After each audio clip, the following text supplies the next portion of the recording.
नमस्कार दोस्तों, आलोक व्यास एक बार फिर आप सबका आदिशक्ति आईएएस अकेडमी में स्वागत करता हूं।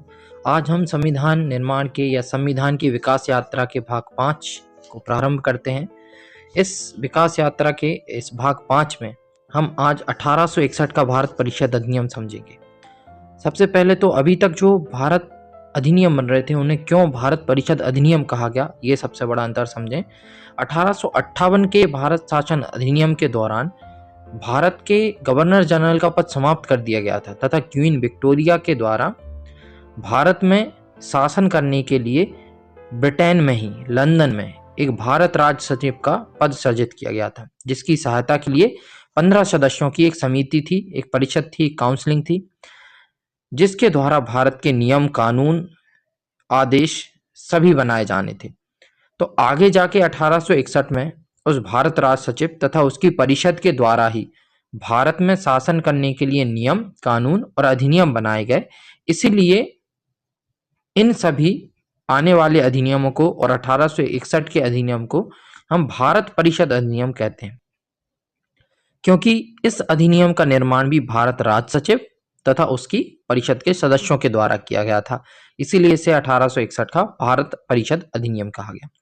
एक संक्षिप्त में मैं आपको इसका विवरण देता हूं। 1861 के भारत परिषद अधिनियम में क्या क्या मुख्य विशेषताओं पर आज हम चर्चा करेंगे। तो देखिए, पहले तो ये हुआ कि गवर्नर जनरल की जो कार्यकारिणी परिषद थी उसका विस्तार किया गया, जो भारत में रहेगा। इसके अतिरिक्त विभागीय प्रणाली का प्रारंभ हुआ, जो सबसे महत्वपूर्ण था, लॉर्ड कैनिंग के द्वारा, उसे समझेंगे। इसके अतिरिक्त गवर्नर जनरल को पहली बार अध्यादेश जारी करने की शक्ति प्राप्त हुई, एक निषेधात्मक शक्ति जिसे हम बोल सकते हैं, इसे भी समझेंगे कि गवर्नर जनरल को पहली बार अध्यादेश जारी करने की शक्ति प्रदान की गई। ऐसे अध्यादेश की अवधि मात्र 6 माह होती थी। गवर्नर जनरल को बंगाल, उत्तर पश्चिमी सीमा प्रांत जो नॉर्थ ईस्ट था, नॉर्थ वेस्ट था हमारा, जिसमें काबुल, कंधार, ईरान से लगे क्षेत्र थे। इसके अतिरिक्त पंजाब में भी विधान परिषद स्थापित करने की शक्ति प्रदान की गई थी इस अधिनियम के द्वारा। इसके द्वारा कानून बनाने की प्रक्रिया में भारतीय प्रतिनिधियों को शामिल करने की शुरुआत की गई, किंतु उन्हें ज्यादा अधिकार नहीं दिए गए, वो ना के बराबर ही शामिल थे, बस नाम के लिए उन्हें शामिल किया गया। किंतु इसके द्वारा कानून बनाने की प्रक्रिया में भारतीय प्रतिनिधियों को शामिल करने की शुरुआत हुई। वायसराय कुछ भारतीयों को विस्तारित परिषद में गैर सरकारी सदस्यों के रूप में नामांकित कर सकता था। तो यहाँ ये और एक शक्ति मिलती है वायसराय को कि वायसराय कुछ भारतीयों को विस्तारित परिषद में गैर सरकारी सदस्यों के रूप में नामित या नामांकित कर सकता था। उसके लिए वायसराय ने, जो लॉर्ड कैनिंग थे, उन्होंने 1862 में इसी अधिनियम के तहत भारत के 3 ऐसे व्यक्तियों को मनोनीत किया, जिनमें ये 3 हैं बनारस के राजा, पटियाला के महाराजा और सर दिनकर राव।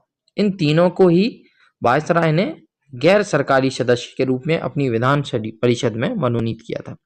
तो चलें हम स्टार्ट करते हैं, एक एक करके पॉइंट पढ़ते हैं। तो 1861 का जो भारत परिषद अधिनियम था, इसके तहत आप देखेंगे तो विधि निर्माण की त्रुटिपूर्ण प्रक्रिया, तो बिल्कुल यहाँ पे क्योंकि वायसराय को असीमित अधिकार दिए गए या राज्य सचिव को असीमित अधिकार दिए गए, इसलिए हम इसे बोल रहे हैं कि त्रुटि विधि निर्माण की त्रुटिपूर्ण प्रक्रिया यहाँ पे हमें देखने को मिलती है। दूसरा, वायसराय की निषेधात्मक शक्ति वीटो पावर भी इस भारत परिषद अधिनियम के द्वारा उसे प्रदान की गई। भारत परिषद में भारतीयों को प्रतिनिधित्व दिया गया, किंतु बिल्कुल ना के बराबर। इसके अतिरिक्त इन्हीं सभी कारणों के कारण ही भारत परिषद अधिनियम 1861 की पृष्ठभूमि तैयार होती। तो पहला पॉइंट देखें कि सन 1861 के अधिनियम ने भारत में प्रतिनिधि संस्थाओं को जन्म दिया, प्रतिनिधि संस्थाओं को जन्म दिया। इसके अतिरिक्त वायसराय की कार्यकारी परिषद में एक 5वें सदस्य के रूप में एक विधि वेदता को शामिल किया गया, जो कानूनी कार्यों का कार्य करता था। इसके अतिरिक्त वायसराय की जो लॉर्ड कैनिंग थे, उन्होंने यहां सबसे पहले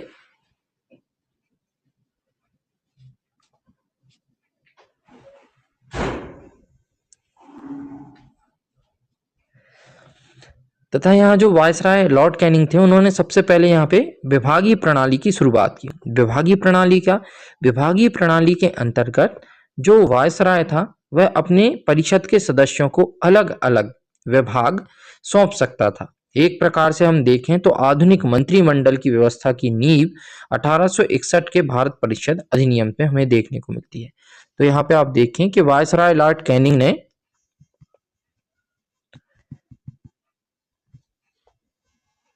विभागीय प्रणाली की शुरुआत की तथा लॉर्ड कैनिंग ने भिन्न भिन्न सदस्यों को अलग अलग विभाग सौंपकर एक प्रकार से मंत्रिमंडलीय व्यवस्था की नींव भी डाल दी। इसके अतिरिक्त क्या किया? तो यहाँ आप देखें कि वायसराय की विधान परिषद के सदस्यों की संख्या बढ़ाकर न्यूनतम संख्या 6 और अधिकतम संख्या 12 निर्धारित कर दी गई।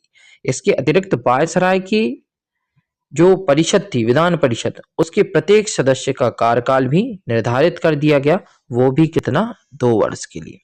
तो एक प्रकार से हम देख सकते हैं कि राज्यसभा में राष्ट्रपति के द्वारा जो आज सदस्य मनोनीत करने की व्यवस्था है और केंद्रीय मंत्रियों को जो अलग अलग विभाग, मंत्रिमंडल को, कैबिनेट के मंत्रियों को जो अलग अलग विभाग सौंपे जाते हैं, उस व्यवस्था की नींव कहीं ना कहीं हमें 1861 के भारत परिषद अधिनियम में देखने को मिलती है।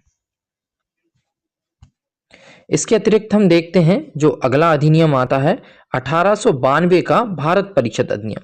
लेकिन मैं यहाँ आपको एक चीज स्पष्ट करना चाहता हूँ कि एक 2 या 3 परिवर्तन 1861 भारत परिषद अधिनियम और 1892 के भारत परिषद अधिनियम के बीच या मध्य भी होते हैं।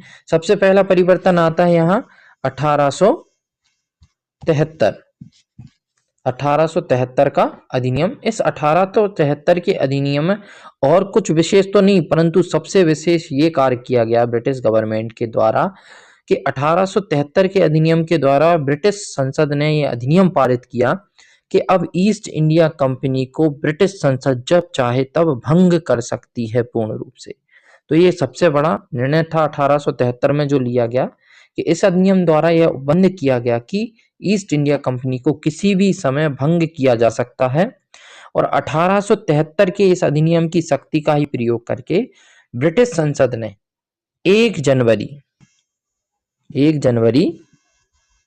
1884 को ईस्ट इंडिया कंपनी को औपचारिक रूप से भंग कर दिया था। ये बहुत महत्वपूर्ण क्वेश्चन है कि ईस्ट इंडिया कंपनी को ब्रिटिश गवर्नमेंट के द्वारा कब भंग कर दिया गया?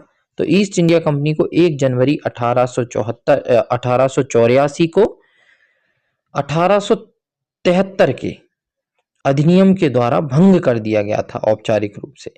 मतलब 1873 का अधिनियम था, वो यही शक्ति दे रहा था ब्रिटिश संसद को कि वो जब चाहे तब ईस्ट इंडिया कंपनी को अब भंग कर सकते हैं, और उन्होंने 1 जनवरी 1884 को ईस्ट इंडिया कंपनी को भंग कर दिया। इसके अतिरिक्त एक और एमेंडमेंट यहाँ आता है जिसे हम कहते हैं 1876 का उपाधियों का अंत अधिनियम।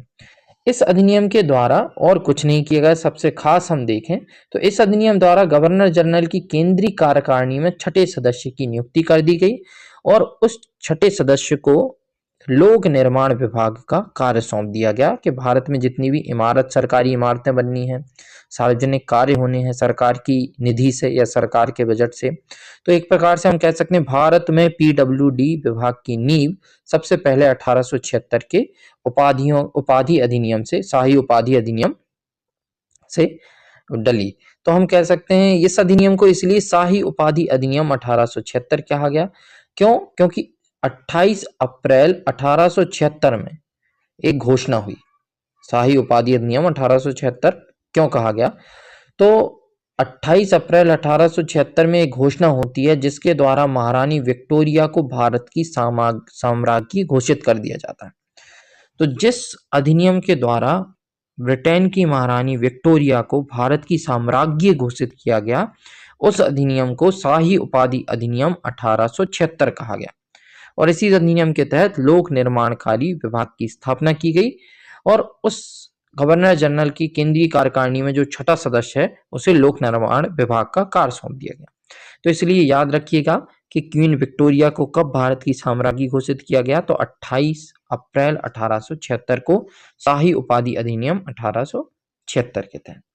अब हम हमारे पॉइंट पे आते हैं फिर से।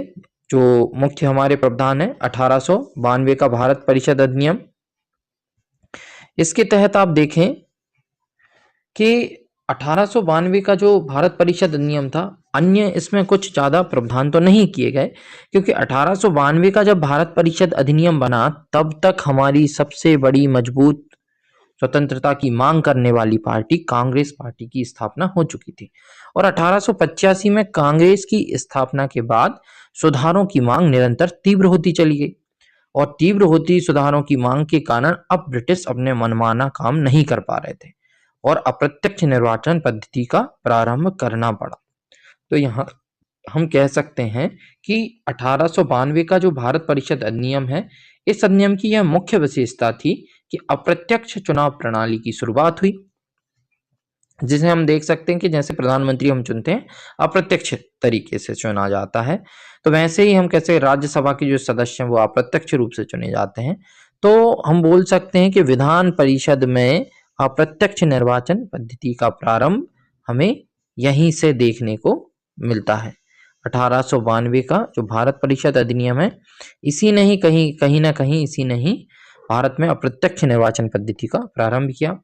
इसके अतिरिक्त सेकंड आप देखें कि बड़े उद्योगपति, जमींदार और व्यापारी गैर सरकारी सीटों के लिए अब चुनाव लड़ सकते थे। इसके अतिरिक्त भारतीयों को विधान परिषद के अंतर्गत बजट पर बहस करने का अधिकार दिया गया, लेकिन मत देने का अधिकार नहीं था, केवल वे बजट पे बहस कर सकते थे। तो यहाँ हम बोल सकते हैं कि 1892 का जो भारत परिषद अधिनियम, 1861 के भारत परिषद अधिनियम में भारतीयों को शामिल किया गया, और 1892 के भारत परिषद अधिनियम में भारतीयों को बजट पर बहस करने का अधिकार दिया गया, लेकिन मत देने का अधिकार नहीं दिया गया। तो यहाँ ये प्रमुख हमारे दो जो परिषद अधिनियम है, इन्हें हमने आज डिस्कस किया। धन्यवाद।